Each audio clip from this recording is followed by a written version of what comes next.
Ассалаумағалейкум. Бүгін біз өте дәмді нан пісіретін боламыз. Жүрекше ал бисмиллахиррахманиррахим деп бастаймыз. 5 стакан ұнды елегіштен өткізіп аламыз да, кейін 1 ас қасық дрож, 2 ас қасық қант. Қантты салмай қойсаңыздар да болады. Және 1,5 шай қасық тұз салып, сәл ыстықтау сумен қамырымызды илеп аламыз.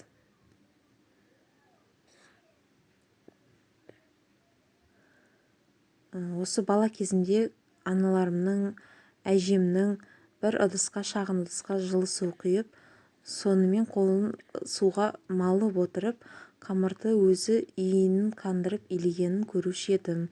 Міне қазіргі кезде де өзім сол әдісті пайдаланып қамырды илеп жүрмін.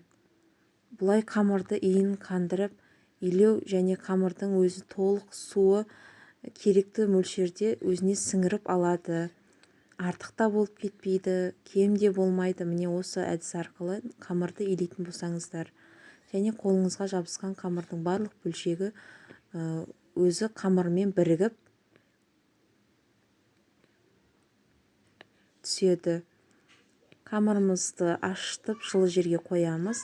Сәл көтеріле бастағанда табаңызды немесе форма болса формаңызды майлап алғаныңыз жөн.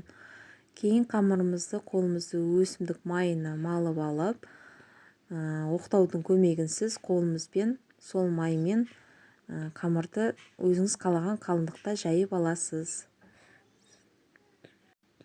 Мен қамырымды қалыңдығын 5 мм-дей етіп жайдым және жүрекше тәрізді формалармен әдемілеп сондай жүрек пішінді формамен кесіп алдым қамырдың барлығын, және қалған қамырды тағы да бір мәрте жайып жүрек пішінді формамен кесіп алдым. Егер қалған азғантай қамырды жайғыларыңыз келмесе, оны жай үзіп сол жүрек пішінді қамырлардың арасына салып жерсеңіздер болады. Мұнда мен көрсеткендей. Қамырымыз толық ашымағандықтан барлық жүрек пішінді қамырларыңызды формаға немесе табаңызға салып болғаннан кейін оның бетін ас пленкасымен жауып 20-30 минуттай қалдырамыз. Толық ашып көтерілгенше. Қамырыңыз ашып көтерілгеннен соң жұмыртқаның сарысымен жағып пісіріп алсаңыздар жұмсақ болады. Егер сіздерде мен секілді жұмыртқаңыз үйде таусылып қалған болса, айранмен немесе қатықпен жайлап жағып шыққандарыңыз жөн. Қатықты айранды немесе жаққаннан кейін ол сәл қатылау болуы мүмкін. Ол қаттылықты жұмсарту үшін ас пленкасын немесе жай сүлгіңізді, майлығыңызды бетіне жауып суығанша қалдырсаңыз, наныңыз өзі жұмсақ болып қалпына келеді. Міне өздеріңіз көріп тұрғандай.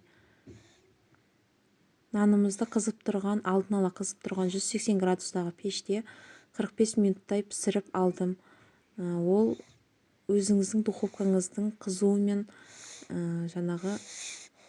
қызуына байланысты. Міне, егер жұбайларыңыз нанды жақсы көретін болса, неге оны түрлендіріп пісіріп бермеске?